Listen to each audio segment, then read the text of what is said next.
Doomsday will be better than a 7.5 out of 10 on your own rating scale. 3, 2, 1. We're starting off hot. I mean, why the fuck not? Okay.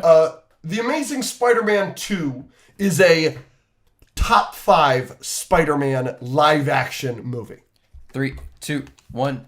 Ba-bam. Oh, phenomenal! Oh, let's go! I got Agreed. something Disagree, to say disagree. with TASM 2. Yes. In my opinion, from a movie standpoint, it's Yeah. definitely like the weakest Spider-Man movie because of the pacing. Great answer. This But- is phenomenal. But I totally understand why you love that movie so much. Like, dude, other than the pacing, the movie gets everything right. And in my opinion, it's probably the most rewatchable Spider-Man movie. Because, dude, if they handled the pacing, it could have been a good contender for like one of the greatest comic book movies ever made.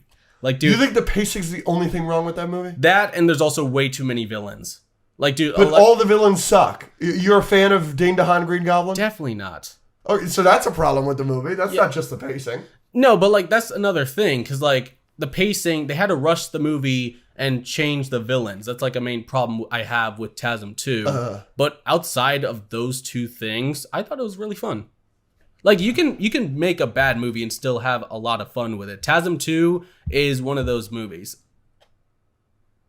Finn McMissile, you're saying that that's a bad movie and still have fun with it. Yeah. Turn your brain on. right. I don't think you have to do that with TASM 2, to be fair. But Yeah, like TASM 2 is not my favorite Spider-Man movie, but it's the Spider-Man movie I rewatch a lot. Like You more think than it's more rewatchable than No Way Home? Okay, No Way Home I have not rewatched in probably like 1 or 2 years. But TASM 2, like it's just so fun to watch. Just the energy, the visuals, the so score. why is it, if it's so fun to watch, why isn't it in your top 5? Because, dude, I can't put it higher than like Spider-Verse or the Raimi movies. Well, he said live action. Yeah, I did. Raimi movies exist, Yeah, and But it's better than Spider-Man 3. No, it isn't. Yes, it is. I will. If we're going to talk about pacing and like weird random stuff being in that movie and too many villains, Spider-Man 3 has all of that, but doesn't have the highs up that TASM 2 does. I will say this. I do The think. black suit is so sick. So is his suit in TASM 2. It is a good Yeah, suit. You got me. when it comes to Spider-Man 3, I like it. Don't get me wrong. I in my opinion, there is no bad Spider-Man movie. Even the weaker Sure. ones are still very fun to watch. Sure. But I think TASM 2 is a little bit better than Spider-Man 3. Okay. The memes hard carry that Yes, movie. I agree. That's Yeah. fair. That's fair. Yeah, because like Sandman, he's great. Green Yeah, Goblin. the Sandman stuff is great. Yeah, Venom, like he barely did anything in that movie. Yeah, he's not great. Yeah, Green Goblin, he was all right, but like they had to like rush his story because of like Sandman and Venom, and it's kind of like TASM 2, too many villains. But at least with TASM 2, it had higher highs than Spider-Man 3. But at the same time, it also had lower lows. It's like a weird thing. So in that movie. maybe it's a little better than Spider-Man. It's not better than Spider-Man 1. It's not better than Spider-Man 2. Yeah. You like Homecoming more than it. I think Homecoming is underrated. It's not the greatest Spider-Man movie, but I do have a soft spot for it. I think it's a lot of fun. Is it better than Far From Home? TASM 2. You have more. You rewatch TASM 2 way more than Far From Home. Yes, that is true. Okay, from a movie standpoint, like from a filmmaking standpoint, I think Far From Home is better than TASM 2, but the Spider-Man fan in me is like disagreeing on that. I think when it comes to like the weaker Spider-Man movies, TASM 2, Far From Home, Spider-Man 3, I would have last place either Far From Home or Spider-Man 3. TASM 2 is like above those two. So you have TASM 1 over TASM 2. Yes, definitely. I have a soft spot for that movie. This is the first Marvel movie I saw in theaters. It's the first movie he remembers seeing in theaters. Yeah. I'll just agree or disagree. Doomblazer is too young. 3, 2, 1. Like in this whole influencer space, I'm definitely the youngest here. You were 20. Yeah. You were born in 2005. Mm-hmm. Agree or disagree? Andrew is It's too too old. old. 3, 3, 2, 1. Agree. Agree. Like, I'm happy they're reuniting in Toy Story 5, Yeah. but at the same time, they gotta have a good explanation as to why Woody is back. Yes. Because, dude, he's at the carnival. How is he gonna get to Bonnie's house again? Yeah. But I will admit, the plot for Toy Story 5 does sound interesting. Yes. That's true. Yes, the plot has completely sold me. Yeah. On its existence. Like, because you and I talked about this very early on in the podcast, and I want to hear your opinion.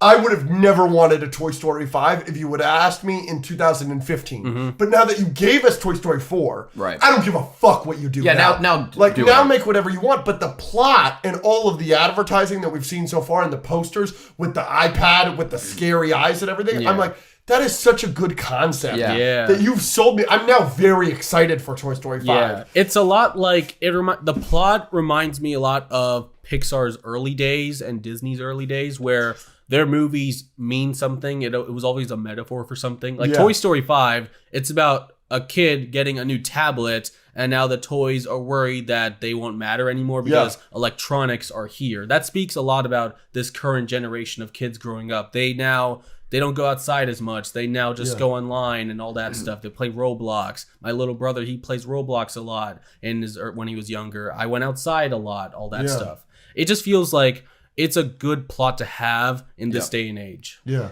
absolutely. I've always been of the opinion that like you could have just made Toy Story 4 like a spin-off. Just like make a Woody's Roundup movie or something. You don't just like a Disney Plus special. Invincible Season 4 will be my favorite TV show of 2026. That's speaking for you personally. Okay. Like when I say my. 3, 2, 1. Agree. Disagree. What do you think, Doomblazer? What do you think will be your favorite? I'm sure Invincible Season 4 is going to be phenomenal. Yeah. And I think it'll definitely be like top 3. Sure. But like, I'm trying to see what happens in Daredevil Born Again Season 2, because now the post-overhaul team has full control, and now we get to see what they do on their own terms, and that has a lot of potential to be great. But there's also X-Men 97 Season 2. That first season was really good. I'm very curious to see what they do with the second season. And also Spider Noir. They got like the Spider-Verse producers on it. It has a lot of potential. Like there's a lot of good shows coming out this year. You think any of those projects is like legitimately going to be better than Invincible Season 4? Like legitimately? You're like actually thinking that? I don't know, maybe. We really have to wait and see. I'm more confident in Invincible Season 4 more than any of the other shows I just named. Yeah. But I'm more curious about the other shows I named, because I think those shows have a lot of potential to be great. Okay.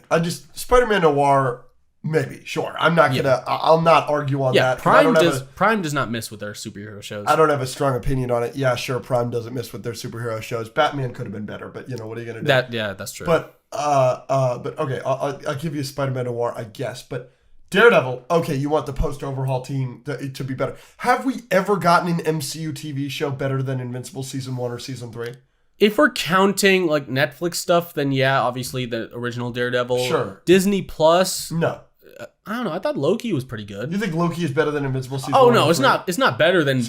I will say this. I think Loki Season 2 is better than Invincible Season 2. But if it was any other season, then no. Invincible Sure. Exactly. Invincible Season 2 is the weakest season. I agree with that. And then what was the other show you named other than Daredevil and X-Men 97? X-Men 97. It's no longer Bo DeMaio. Yeah, but That doesn't concern you at all? I am kind of curious to see what Season 2 is going to be like without him, because Bo DeMaio is gone, but that when it comes to making stuff, it's a team effort. It's not just him. Like, he's the main showrunner, but they have another showrunner, and that showrunner is still there. And you can't forget the writers are still there, and they all said they had a great time making Season 2 and Season 3, etc. And apparently Bo already worked on Season 2 before he was let go. Mm-hmm. So I think there's like a strong chance X-Men 97 Season 2 will be a lot safe. And it's really Season 3 and beyond where we should be questioning it. Okay. All right. Yeah. But we have to wait and see. But I will say, I'm more confident in Invincible Season 4. It's just the entire same team. Yeah. And they've made banger after banger. Yes, we all agree that Invincible Season 2 is the weakest season. It's also like an 8 out of 10. Yeah. Like, it's also still very good. Yeah. Like, I'm just so confident in that team personally. You, it's the same? Yeah, just the consistency with Invincible.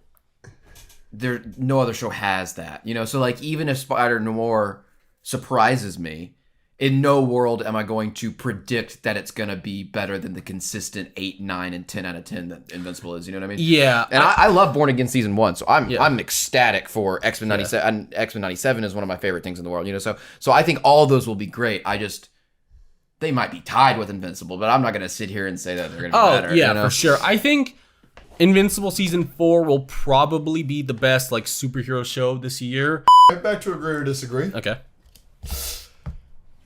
James Gunn's Superman, Man of Tomorrow, will be the best movie in the DCU up until that point. Meaning it will be better than Clayface, Supergirl, and Superman when it comes out in 2027. Three, two, one. Agree. Yeah. You think it's gonna be better than the first Superman? I have started to drink the Kool-Aid. Every single casting that comes out, they've cast Brainiac, and he's wormy. He's fucking wormy. I wanted that so bad. I did not want him to be. I wanted him to be computing. Like I wanted that. Yeah. And we got it. And so in everything I'm seeing and everything I'm thinking about, and seeing how locked in James Gunn is, and every moment, every minute I spend thinking about Lex Luthor and that Superman being forced to team up, I'm thinking like that's gonna be the best dynamic we ever seen in any superhero movie ever. So I've been completely sold. That is probably my most anticipated movie of the next 5 years. That isn't Doomsday or Beyond.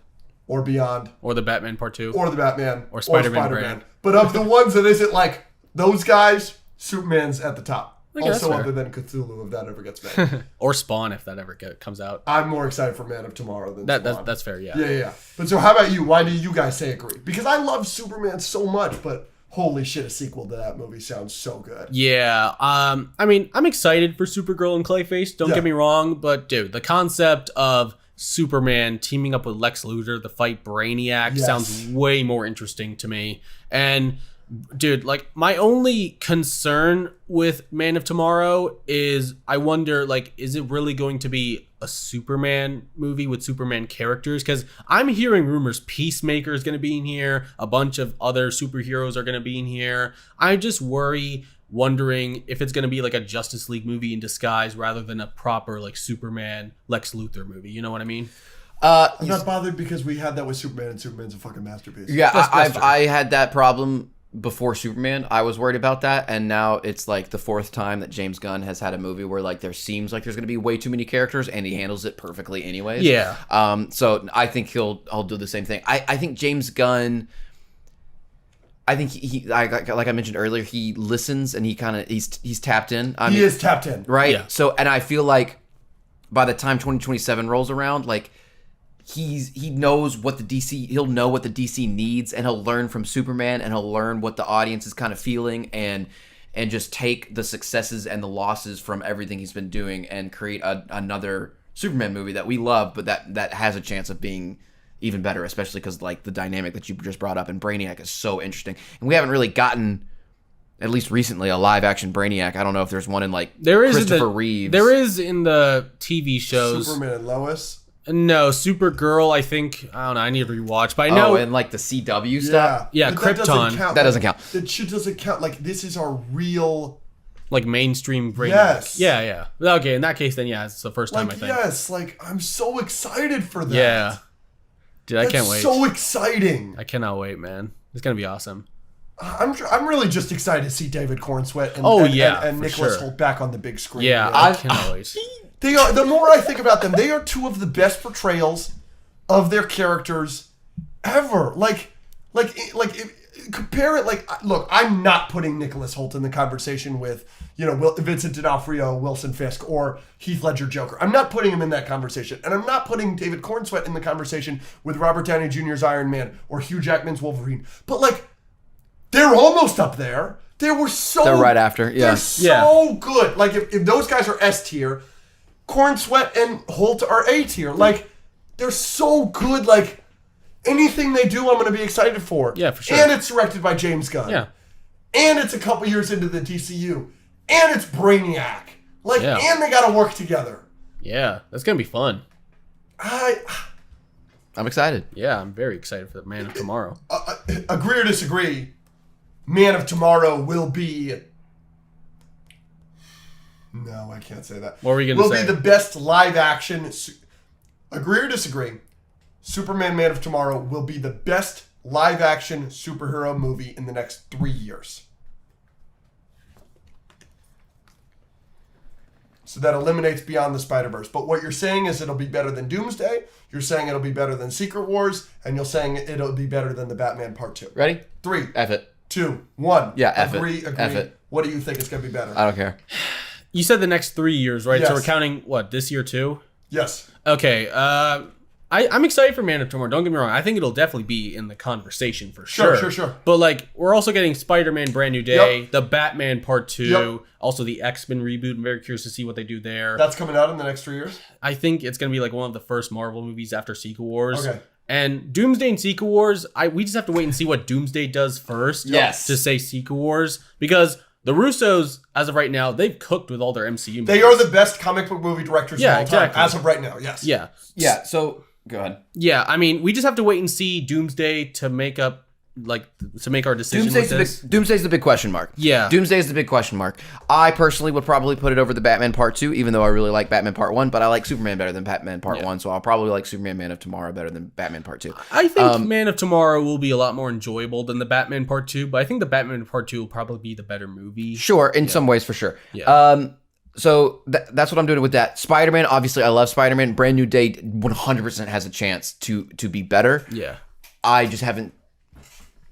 I don't know yet. Yeah, a lot of these are question marks. The main reason I said agree is just because I'm so excited for Man of Steel. That's totally fair. Oh, whoa. You're fine. Man of You're Tomorrow. fine. Yeah, you're fine. And because of the track record with James Gunn specifically, and we have the concept of what it will be and how it will be that after the first Superman movie. We have the track record with the Russos as well, but I don't have that concept and that belief in it yet because I'm just so confused by Doomsday right now. Yeah. So Doomsday is a big question mark. Secret Spider-Man Wars. has potential. Secret Wars is a big question mark, but it's a big question mark because of the big question mark that is also Doomsday. Because of all of that, Superman, man. Yeah. Yes. Regardless, Yeah, I'm with you. Yeah, regardless, Man of Tomorrow is definitely going to be in the conversation for sure. Yeah. Like, it's going to be great. Yeah. All right. Last agree or disagree, Yeah, and then okay. the bracket. Okay. We just haven't talked Doomsday at all. We got to talk Doomsday. All right. Avengers Doomsday will be better than a 7.5 out of 10 on your own rating scale. 3, 2, 1. Agree. Oh, fabulous. I'm glad that we're all optimistic this afternoon. I don't know, man. Those teasers kind of did something to me. Which ones? 2. I mean, the Steve Rogers teaser is definitely the weakest one. Correct. Fabulous answer. Yeah, great I mean, answer. like, don't get me wrong. I'm excited to see Chris Evans back as Steve Rogers. I love that casting, and I love what he did in the MCU. Yeah. But, like, what is he going to do in this movie? That's I what I know. want to know. It just seems kind of cheap to me. Of all the Yeah. things they've done, that seems the cheapest. Yeah, I mean, you obviously have him staying in the past. That might cause problems in the multiverse. That could be a good reason. But, dude, everything else, the other teasers, those are all great. Those have convinced me in something that Doomsday has a lot of potential. Obviously, we all love the X-Men. Yes. But the Thor teaser Yes. is so strong. Yeah, it's really a good indicator. Like, there's a strong chance they might have cooked with the writing in this movie. Because, like, dude, Thor Crazy to think about. is acting like Thor again.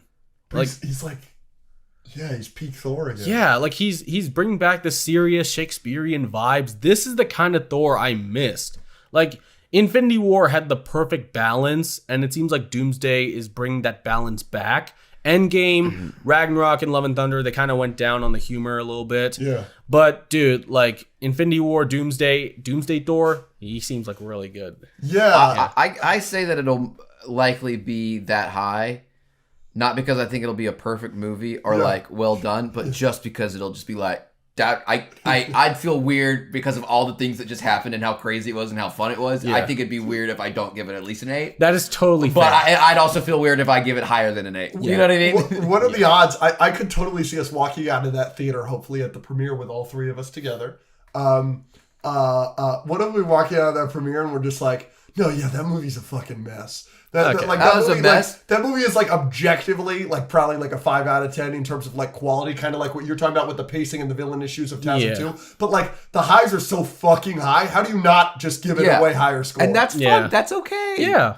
Like, movies are subjective. Not every movie is going to be like made for everyone. As long as it's a crowd pleaser and it's a fun time, like all the other Avengers movies, I think that's good enough to get me on board. Hopefully we get both. Yes, But definitely. we'll see. Oh, of course. Yeah. Well, this is something interesting because Winter Soldier, I think, is a well-crafted film. Like, I think it's a really well-made movie, and it's an awesome superhero movie. It's at worst a 9 out of 10 on whoever scale. If you're talking to somebody about Winter Soldier and they're giving it a 4-star on Letterboxd, what are you even doing? You know what I'm saying? 4 is still pretty high. but- Yeah, That's sure. still If pretty they're giving good. it a 3 or a 3.5, what are you even doing? It's really only concerning if it's below like an 8 out of 10 or something. Sure. But so I'm not saying the Russos are incapable of making a good movie because they've made good movies. Yeah. But the thing with the Russos is that they do have a level of self-awareness about their superhero movies, that they are the later ones. Civil War, I mean, literally everyone other than Winter Soldier, Civil War, Infinity War, Endgame, they are the grandest thing you could possibly imagine in the moment. And it just keeps getting grander and grander and grander. It's like, I do kind of anticipate that they're going to have the self-awareness to make Doomsday the fuckery that it needs to be, while simultaneously entertaining billions of people. And also simultaneously, actually you walk away from it and you're like, no, actually that was kind of good. Yeah, plus the Russos have been asking for years. They wanted to make Secret Wars because they love the Secret Wars comic. So that's like another indicator. I didn't know that. Yeah, like I think after Endgame, like the Russos wanted to direct the Secret Wars movie whenever Marvel was ready to make it. At the time, I don't think Marvel wanted the Russos, but I think after so many problems behind the scenes, like with Kang, Jonathan Majors, a lot of their newer talent not having the proper like worthiness to handle an Avengers movie. I mean, Destin, he was going to do King Dynasty. He's a great director, don't get me wrong. Destin was going to do Kang Dynasty? Yeah, Destin Daniel Cretton for a time was set to direct Avengers King Dynasty. I didn't know that. Yeah, I was excited for that part of the movie, but the main concern with that movie was the writing. They had the Quantumania writers on that movie, and that was going to hold Destin back. I love Destin. I would have loved to have seen him do an Avengers movie, but I feel like him doing Spider-Man is a lot better. Yeah, no, I'm loving it. Yeah. Ready to bracket it up? Yeah, sure. I am. I had one more thing. Can we say sure. one more thing about Doomsday? Sure. I heard recently that RDJ signed on before the Russo brothers, and that the Russo brothers signed on because they were convinced by RDJ. I need to look into that. I definitely saw something like that somewhere. Like I saw the Russos say that in an interview. I'm pretty sure. Yeah, I think... That shocks me. Yeah, because it really just opens your mind that maybe RDJ was always going to come back. Maybe not as Iron Man, but obviously as someone else like Doom. Yeah. Because like the MCU is getting a reset after Secret Wars. So RDJ started the MCU. He might as well end it too. You know what I mean? Yeah, like he's end it as we know it. Yeah, like he's the main star. He's the face of the whole franchise, along with Chris Evans. If you're gonna end that universe, you might as well bring them back so you can bring everyone together and end it off on a high note. We'll see.